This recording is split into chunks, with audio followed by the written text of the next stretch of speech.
Hello good morning students, welcome back. आज का poem ए boys song अपने लेते हैं।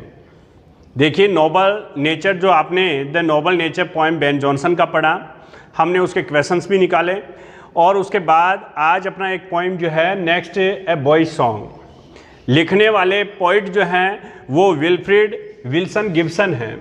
इतना लंबा नाम नहीं ले तो आप डब्ल्यू इसको बोल सकते हो, डब्ल्यू गिब्सन, इस तरह भी आप बोल सकते हो इसको।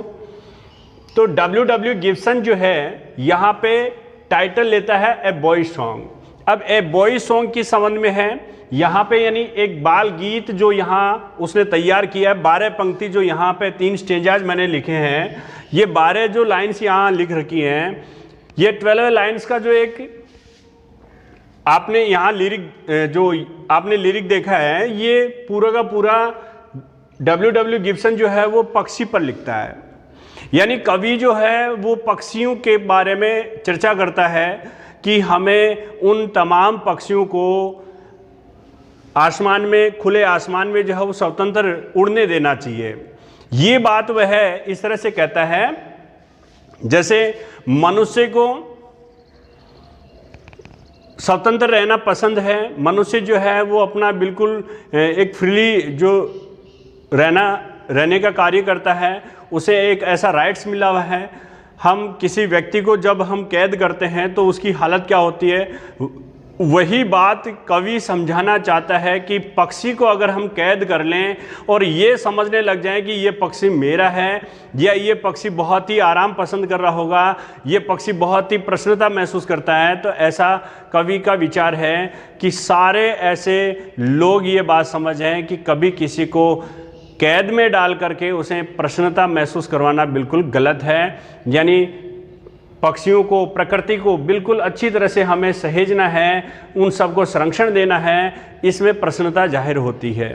तो कवि ने क्या किया, बॉयज सॉन्ग जो है यहाँ पे लिया और उसमें पक्षियों के बारे में चर्चा की कि सारे पक्षी जो भी हैं उन्हें उड़ने देना चाहिए, उनकी स्वतंत्रता का किसी तरह से हनन नहीं करना चाहिए। आज अपनी प्रकृति जो है वो इतनी खूबसूरत क्यों है, ये एक अच्छा बैलेंस बना रहता है। ये केवल और केवल, यानी पक्षी अगर खुले आसमान में उड़ते हैं तो एक अलग ही प्रसन्नता देते हैं। अगर हम पिंजरे में बंद कर लेते हैं और हम उसके बाद में खुशी लेने की बात करें तो यहाँ पे किसी प्रकार की, यानी व्यक्तिगत अपने खुश होने की ज़रूरत नहीं है। ये कवि कह रहा है कि सबको स्वतंत्रता का अधिकार है। तो देखो, कवि ने पहली लाइन से स्टार्ट किया, because I set no snare, क्योंकि मैं जाल नहीं बिछाता। Because I set no snare. देखो, स्नेर का मतलब है जाल, स्नेर का मतलब क्या हो गया, जाल। सेट यानी बिछाना, लगाना। तो यहां पे कवि कह रहा है कि मैं कोई जाल नहीं बिछाता हूं, बट लीव देम, बल्कि लीव यानी छोड़ देता हूं, मैं उन्हें छोड़ देता हूं। फ्लाइंग फ्री, बल्कि मैं उन्हें स्वतंत्र उड़ने के लिए छोड़ देता हूं। तो 2 लाइनों में समझ में आ गया कि because I set no snare, कि मैं किसी प्रकार का कोई जाल नहीं बिछाता, मैं उन्हें उड़ने के लिए, स्वतंत्र उड़ने के लिए छोड़ देता हूं। All the birds of the air, जो भी एयर के, यानी जो भी खुले आसमान के, आसमान में जो भी पक्षी हैं, all the birds belong to me, वो मेरे हैं। बिलोंग यानी उससे संबंधित होना, उन पे अपना अधिकार रखना, स्वामित्व रखना। तो ये कह रहा है कि जो भी आसमान में, जो ऑल द बर्ड्स यानी सारे पक्षी, सभी पक्षी of the air, of the sky, belong to me, वो मेरे हैं, ऐसा वह कहता है। तो पहले स्टेंजा में सीधी सीधी बात क्या कही कवि ने, कवि ने कही कि वो तमाम पक्षी जो आसमान में उड़ रहे हैं, जिन्हें मैं स्वतंत्र रूप से उड़ने दे रहा हूं, जिनके लिए मैं कोई जाल नहीं बिछा रहा हूं, वो सारे के सारे पक्षी मेरे हैं, ऐसा उसने कहा कि all the birds belong to me. तो पहले स्टेंजा में ये बात हुई। आगे देखो student, from the blue tit on the sloe. Blue tit एक छोटा सा चिड़िया है, यानी स्मॉल स्पैरो जिसको कहते हैं। तो एक स्मॉल बर्ड जो है, एक स्पैरो जो है, चिड़िया जो है, ब्लूटीट यानी छोटी चिड़िया। स्लो का मतलब है झाड़ी, जो जंगल में ऐसे छोटे पौधे, कंटीली झाड़ियां हैं, उनके लिए कह रहा है स्लो। तो ये होता है एक झाड़ी होता है। तो झाड़ी के लिए कह रहा है कि वो ब्लू टीट जो किस पे है, ऑन द स्लो, यानी किस पर बैठी हुई है, झाड़ी पर बैठी हुई है। और वो to the eagle on the height, और वो बाज जो ऑन द हाइट यानी किस पर है, ऊंचाई में है। तो कवि ने देखो छोटे सी पक्षी से लेकर के बड़े पक्षी तक का वर्णन किया कि वो पक्षी जो झाड़ी पर बैठा है और वो पक्षी जो ऑन द हाइट यानी आसमान की ऊंचाइयों में उड़ रहा है। अनकेज्ड, देखो केज का मतलब होता है पिंजरा, केज्ड का मतलब यहां पे अगर बात करें तो केज्ड यानी पिंजरे में बंद करना, लेकिन अनकेज्ड का मतलब क्या होता है, पिंजरे से बाहर रखना। इट मीन्स स्वतंत्र छोड़ देना। अनकेज्ड दे कम एंड गो, स्वतंत्र रूप से वे आते हैं, एंड गो यानी जाते हैं, फॉर माई डिलाइट। तो ये कवि क्या कहना चाह रहे हैं, कवि यहाँ पर ये बात कह रहा है कि छोटी सी चिड़िया से लेकर जो एक झाड़ी पर बैठती है और आसमान की ऊंचाइयों पर उड़ने वाले बाज तक, टू द ईगल, बाज तक, वो सब मेरी खुशी के लिए आते हैं और जाते हैं। आते हैं और जाते हैं का मतलब इधर उधर उड़ते हैं। तो कवि यहाँ पे अपनी खुशी जाहिर, प्रसन्नता जाहिर कर रहा है और सामने वाले रीडर्स को भी ये समझाना चाह रहा है कि आपको तमाम पक्षियों को क्या कर देना चाहिए, खुले स्वतंत्र रूप से उड़ने देना चाहिए। उन्हें किसी तरह से कैच्ड नहीं करना है, उन्हें स्नेर्ड नहीं करना है, जाल में नहीं डालना है। तो to the eagle on the high, ऐसे उसने कहा। तो यहाँ पे इस स्टेंजा में दो पक्षियों के नाम उसने लिए। दो पक्षी कौन से हैं, एक तो ब्लू टीट है और दूसरा क्या है, ईगल है। और दोनों के लिए यहाँ पे जगह भी दे दी है।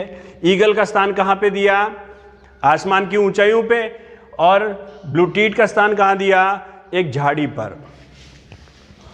अब आगे थर्ड स्टेंजा में देखो स्टूडेंट क्या कह रहा है, तीसरे स्टेंजा में कह रहा है and so the sunward way, and so the sunward way. Sunward का मतलब सूर्य, वार्ड यानी ऊपर है, जो है की तरफ है, की ओर है, यानी सूरज की ओर। किसकी ओर, सूरज की ओर।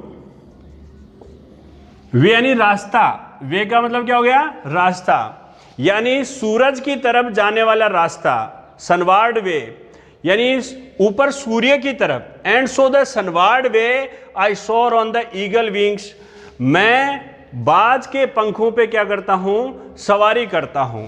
सोर का मतलब यहां पे क्या है, यात्रा करना, सवारी करना।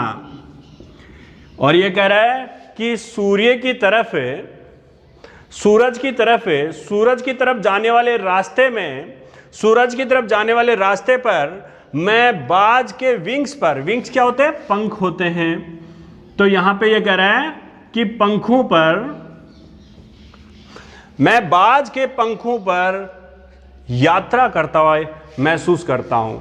यानी कवि कह रहे हैं कि मुझे ऐसे महसूस होता है कि जब आसमान की ऊंचाइयों में बाज उड़ रहा है तो मुझे ऐसे अनुभव होने लगता है, मुझे लगता है कि मैं कहीं बाज के पंखों पर यात्रा कर रहा हूं, यानी मैं उस बाज के साथ उड़ रहा हूं।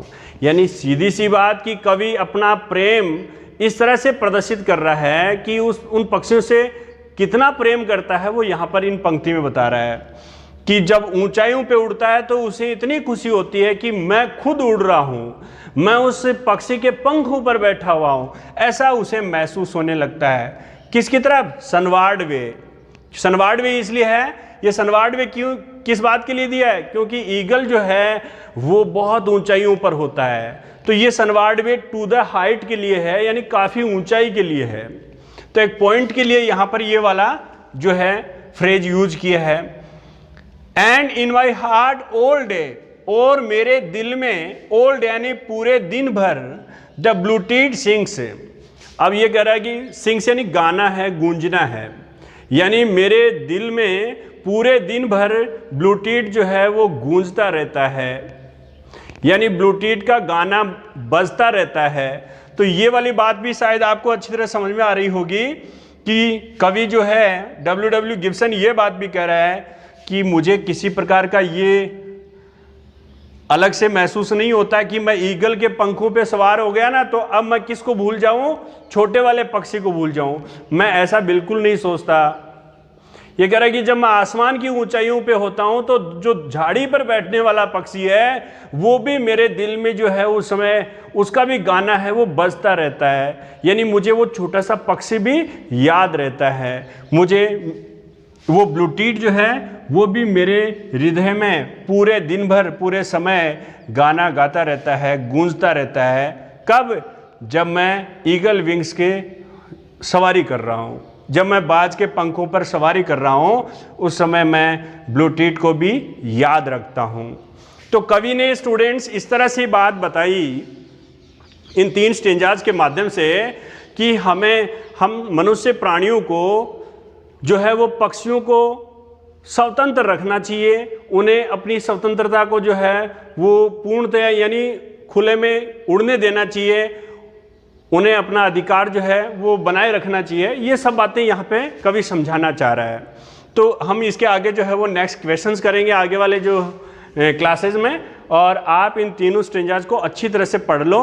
कहीं भी ऐसा कोई अगर वर्ड है तो आप फिर से रिपीट कर लें, और एग्जामिनेशन जो अपना है उसके लिए तीनों स्टेंजाज जो है वो आप तैयार कर लें। Okay student, thank you.